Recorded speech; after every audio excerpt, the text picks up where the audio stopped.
পুলিশের সাবেক আইজিপি বেনজির আহমেদের দুবাই পুলিশ কর্তৃক গ্রেপ্তার প্রসঙ্গে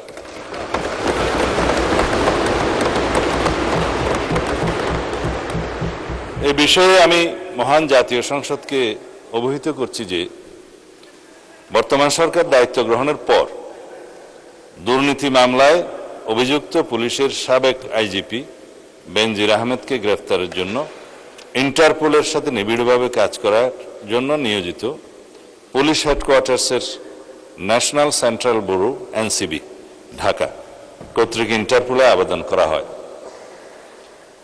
তৎপ্রেক্ষিতে গত 11 এপ্রিল 2025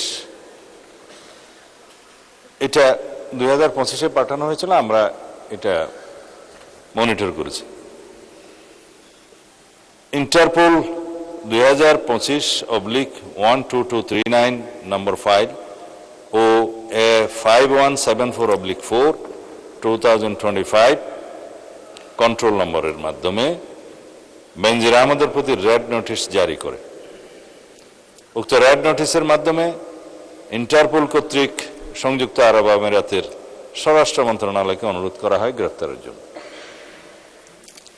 মাননীয় স্পিকার, আমি এই মহান সংসদের মাধ্যমে সমগ্র জাতিকে জানাচ্ছি যে গত 12 জুন 2026 তারিখে সংযুক্ত আরব আমিরাতের স্বরাষ্ট্র মন্ত্রণালয়ের directorate general of federal criminal police national central bureau NCB Abu Dhabi হতে প্রেরিত একটি ইমেইলের মাধ্যমে বাংলাদেশ সরকারকে জানানো হয়েছে যে দুর্নীতি মামলায় অভিযুক্ত বেনজির আহমেদকে সংযুক্ত আরব আমিরাত পুলিশ কর্তৃক গ্রেফতার করা হয়েছে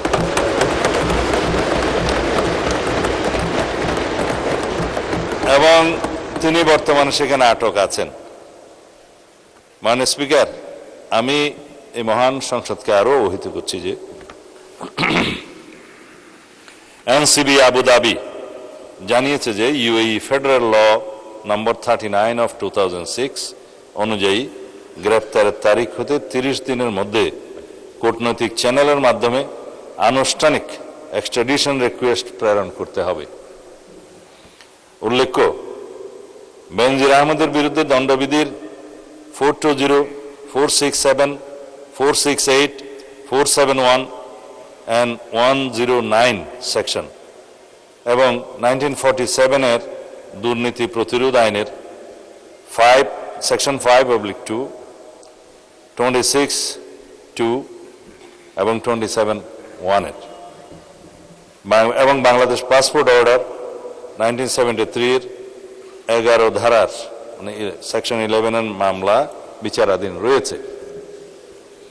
উক্ত বিষয়ে এনসিবি ঢাকা ইন্টারপোল চ্যানেলের মাধ্যমে রেড নোটিশ প্রকাশ, আন্তর্জাতিক সমন্বয়, বিদেশি কর্তৃপক্ষের সাথে যোগাযোগ এবং গ্রেফতার পরবর্তী ফলো আপ কার্যক্রম সম্পন্ন করেছে। দুদক কর্তৃক প্রত্যার্পণের জন্য প্রয়োজনীয় মামলা, গ্রেফতারি পরোয়ানা ও তদন্ত সংক্রান্ত দলিলাদি প্রস্তুত, স্বরাষ্ট্র মন্ত্রণালয় কর্তৃক এক্সট্রাডিশন প্রপোজাল প্রস্তুত ও অনুমোদন এবং পররাষ্ট্র মন্ত্রণালয়ের মাধ্যমে ইউএই কর্তৃপক্ষের নিকট কূটনৈতিক চ্যানেলে আনুষ্ঠানিক এক্সট্রাডিশন রিকোয়েস্ট প্রেরণ করে এনসিবি আবু ধাবির সাথে সমন্বয়পূর্বক অতি দ্রুতই তাকে বাংলাদেশে নিয়ে আসা হবে। এটি বাংলাদেশ পুলিশের একটি ঐতিহাসিক সাফল্য। এর মাধ্যমে আমরা বিচারহীনতার সংস্কৃতি থেকে বের হয়ে আসতে সক্ষম হব ইনশাআল্লাহ। পাশাপাশি এর মাধ্যমে আমরা জাতিকে আশ্বস্ত করতে চাই যে অপরাধী যত শক্তিশালী হোক না কেন, আইনের ঊর্ধ্বে কেউ নয়।